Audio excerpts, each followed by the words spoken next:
Hello दोस्तों, स्वागत है आप लोग का। तो फ्रेंड्स, आज हम बात करने वाले हैं एनटीए एग्ज़ाम स्कैम क्यों है और स्कैम है या नहीं है, उस पे भी हम डिस्कस करेंगे। और एग्ज़ाम क्या फिर से होगा क्या? फिर से होगा एग्ज़ाम, ठीक है, उस पे भी हम चर्चा करने वाले हैं। अभी तक का क्या-क्या अपडेट हुआ है पिछले 2 हफ्तों से। 4 जून को रिजल्ट आया था, आज 4 जून को रिजल्ट आया था और आज 13 जून हो गया, ठीक है। तो पिछले 10 दिन का अपडेट क्या रहा है, ठीक है, इलेक्शन के दिन रिजल्ट क्यों आया, उन सब मुद्दों पे चर्चा करेंगे। लेकिन अभी रिसेंटली एफएक्यू जारी करके एनटीए ने क्या कहा है, उसको हम एक-एक करके लाइन बाय लाइन देखेंगे, उसमें क्या-क्या इंपॉर्टेंट फैक्ट्स हैं। फिर आप अपने विचार उसमें बताइए कि क्या हो सकता है, क्या नहीं हो सकता, और हम आगे की चर्चाएँ करेंगे, ठीक है। देखो, अभी अगर आपको एनटीए से रिलेटेड कोई भी चीज़ देखनी हो ना, तो आप अगर ऑफ़िशियली देखना चाहेंगे तो आपको 2 वेबसाइट्स पे जाना पड़ेगा। पहली वेबसाइट का नाम है ये है आपकी वेबसाइट जिसका नाम है examnta.ac.in/neet/, ठीक है। या फिर आप एग्जाम हटा दोगे तो जस्ट ये nta.ac.in dot slash NEET slash कर देंगे, तब भी आपको वहाँ पे आप एनटी वेबसाइट पे चले जाएंगे, ठीक है। तो जो एग्जाम कराते हैं वो लोग इसको एग्जाम करके बेसिकली दिखाते हैं, ठीक है, किसका क्या नाम है, एग्जाम करके, ठीक है। ये एग्जाम्स लिख देते हैं। 2 वेबसाइट्स हैं इनकी, सिमिलर, ये एकदम लगभग आपको सेम मिलेगा। एक तो इसको बोलते हैं exams.nta.ac.in और एक होता है nta.ac.in, बस 2 ही वेबसाइट हैं। अब यहाँ पे इन्होंने क्या किया, कल की डेट में एक अपडेट किया। अब इन्होंने कहा कि frequently asked question FAQ related document इन्होंने नीट 2024 बेसिकली इन्होंने अपडेट किया, ठीक है। अब ये सब चीज़ें देखो, आप कभी वेबसाइट पे किसी वेबसाइट पे विजिट करोगे ना, तो ऑलरेडी इस पे एफएक्यू ऐसे पड़े रहते हैं, ठीक है, कि जनरली लोगों के क्या क्वेश्चन हो सकते हैं। लेकिन इन्होंने पूरा इस नीट जो रिजल्ट आया है उसके लिए पूरा डिटेल में एक पीडीएफ बेसिकली डिक्लेयर किया है। इस पीडीएफ कैसा दिखता है, तो पीडीएफ देखो, अगर आप देखोगे ना, कुछ ऐसे ये पीडीएफ खोलता है, मैं अभी आपको दिखाऊंगा। इसका मैं लिंक आपको दे दूंगा डिस्क्रिप्शन लिंक में। अगर आपको जस्ट विजिट करना हो तो आप ये विजिट करोगे ना, exams.nta.ac.in/neet NEET स्लैश करेंगे, तो आप इसके जस्ट पहले वाले पेज पे चले जाएंगे, ये वाले पेज पे देखो।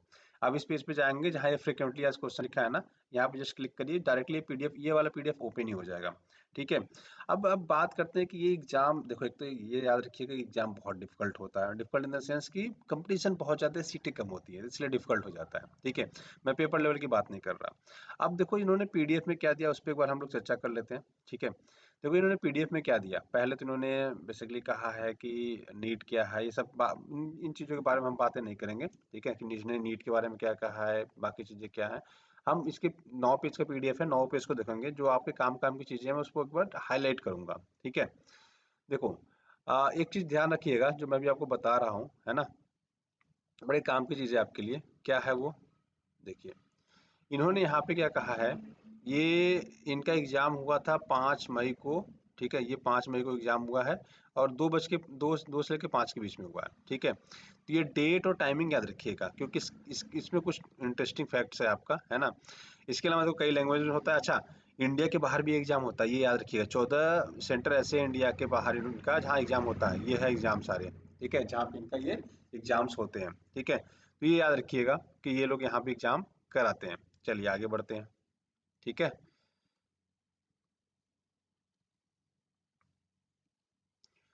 अब अगर नेक्स्ट पेज पे जब हम लोग चलेंगे, ठीक है, तो ये बहुत सारी चीज़ें दी हैं जो काम की नहीं है। मैं एकदम जो आपके काम काम की चीज़ें हैं ना, उस पर बेसिकली हम बात करेंगे कि इसमें जो रिलेटेड मेन आपके इश्यूज हैं उस पर हम चर्चा करेंगे। देखो, सबसे ज़्यादा जो रजिस्ट्रेशन हुए थे यूपी से हुए थे, देन महाराष्ट्र से हुए थे, राजस्थान से हुए थे, ठीक है।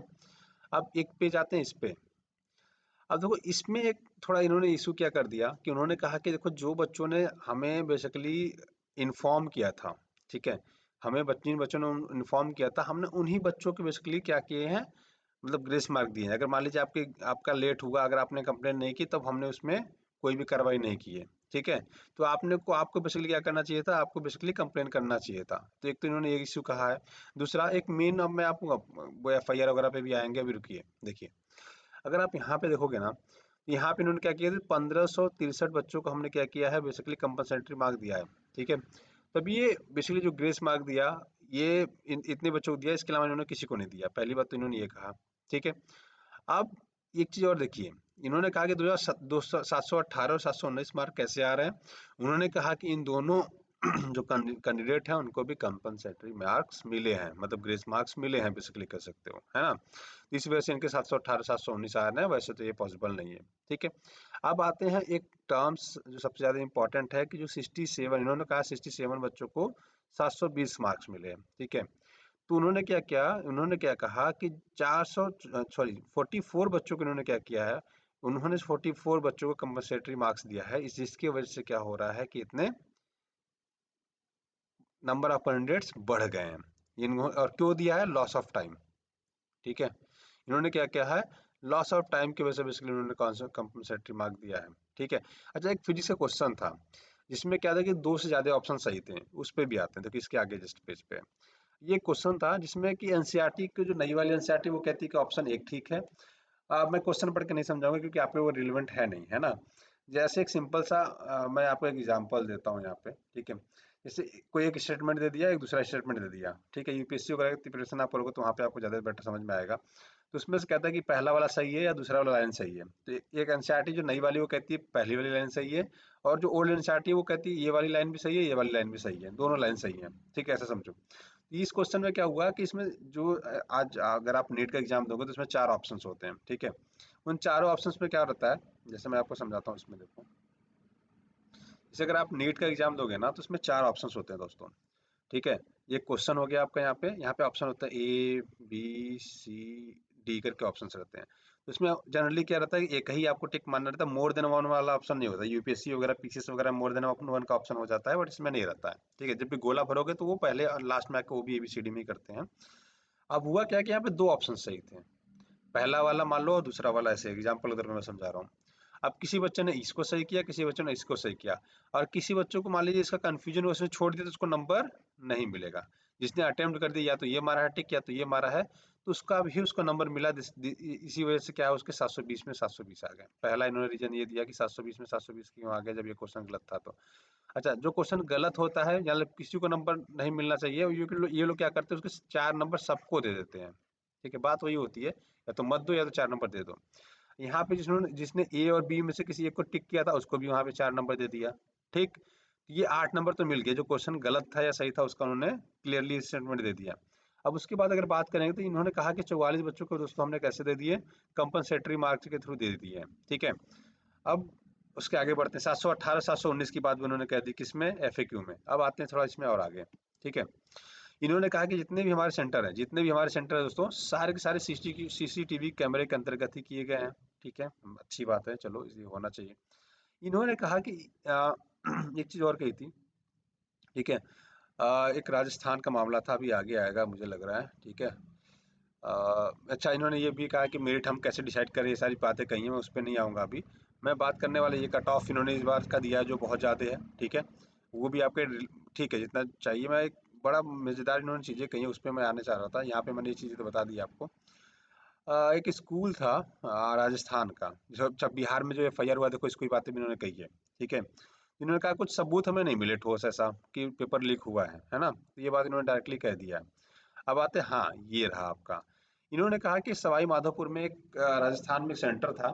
ठीक है, हायर सेकेंडरी मॉडल मंदिर, मेन टाउन सवाई माधोपुर। ठीक है, यहाँ पे क्या हुआ, इन्होंने कहा कि हिंदी का पेपर जिसको बच्चों को देना था हमने उसको इंग्लिश का दे दिया, और जिसको इंग्लिश का पेपर देना था उसको हिंदी का दे दिया। मतलब क्या है कि जो एनटीए एग्जाम करता है दोस्तों 13 लैंग्वेज में कराता है। ठीक है, 13 भाषाओं में कराता है, जिसमें से आप अपना हिंदी चूज करोगे तो हिंदी भाषा में मिलेगा आपको, इंग्लिश चूज करोगे तो इंग्लिश भाषा में मिलेगा। अब ये लोग कहते हैं कि जो वहाँ पे सुपरिटेंडेंट था, जो वहाँ पे मतलब एम्प्लॉय था, जो जिसको ये पेपर ले जाके हर हॉल में देना रहता है, अगर आपने एग्जाम दिया हो तो देखोगे तो हॉल में 10-15 मिनट पहले पेपर आता है। उसने गलती से क्या कर दिया, हिंदी वाले जिस मतलब जो पेपर जिस रूम में देना था उसने इंग्लिश का दे दिया, और जिस रूम में इंग्लिश का पेपर देना था उस रूम में हिंदी का पेपर दे दिया। अब उसकी वजह से क्या हुआ दोस्तों, बच्चों ने बहुत बवाल काटा, और बच्चों ने बेसिकली क्या किया कि 4:25 में बाहर निकल गए, इनका कहना है एनटीए वालों का। और उसको उन्होंने क्या कर दिया, ऑनलाइन पोस्ट वगैरह सर्कुलेट भी कर दिया कि हमें गलत पेपर दे दिया गया, हमारे साथ ये गलत हो रहा है, ये रहा पेपर, ऐसे करके उन्होंने ये सारी चीजें कर दी। तो इनका ये कहना था कि 5 मई को ये पेपर लीक नहीं हुआ। ठीक है, पेपर लीक नहीं हुआ क्योंकि बच्चों को गलत पेपर मिल गया, उन्होंने इसलिए ऑनलाइन आके इसका हंगामा खड़ा कर दिया था, बट पेपर लीक नहीं हुआ था।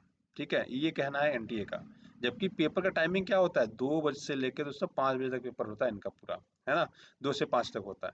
तो ये एक सबसे बड़ा जो इशू था इसमें एनटीए का ये है, ये सब कहना है। देखो ये तो क्लैरिफिकेशन है, बट मैं आपको फाइनल मुद्दे पे आता हूँ, ठीक है, यहीं तक ये सब डिटेल्स इन्होंने दी थी, ठीक है।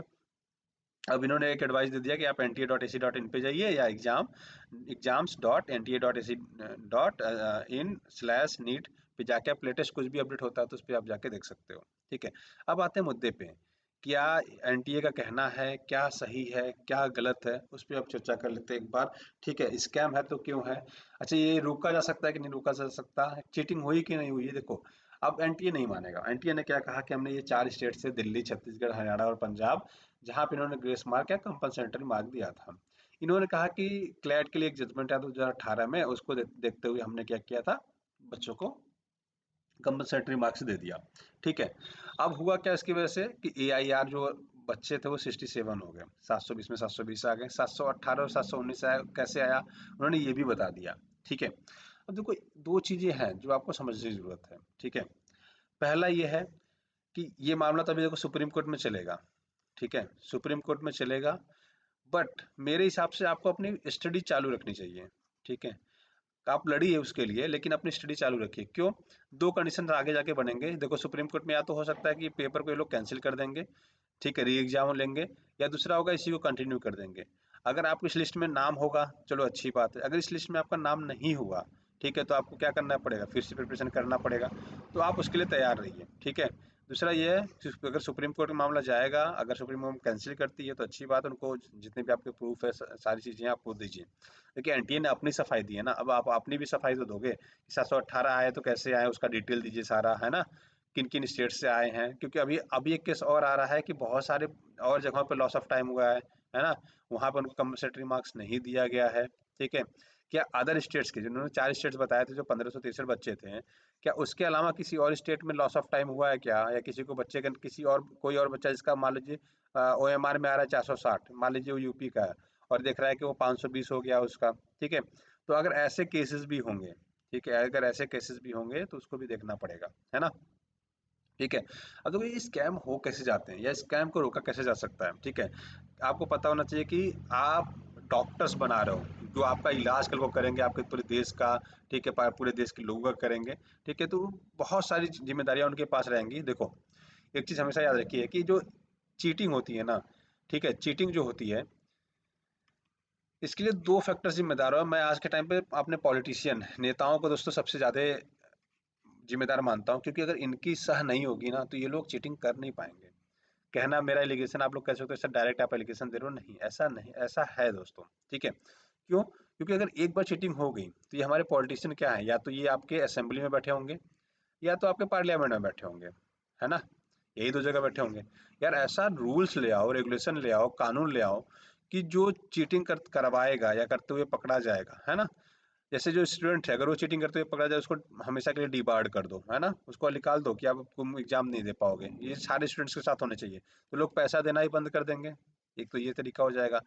दूसरा, जो चीटिंग करवाते हुए पाया जा रहा है, मतलब जो इसमें लिप्त है, जो माफिया है, अगर वो पकड़े जाते हैं तो उनको आजीवन कारावास दे दो, जमानत नॉन, जैसे ड्रग्स के केस में पाया जाता है क्या होता है, आपको जमानत नहीं होगी, इनको भी नॉन नॉन बेलेबल बेसिकली कर दो, ठीक है, नॉन बेलेबल कर दो कि इसमें जमानत आपकी नहीं होगी, जब तक आपको प्रूफ नहीं होगा कि आप गिल्टी थे कि नहीं है, जब तक केस चलेगा तब तक आपको जेल, मतलब आप जमानत पे निकलेंगे नहीं बाहर। तो इससे ये फायदे हो जाएंगे कि ये लोग करने से डरेंगे, ठीक है, बहुत डर हो जाएगा।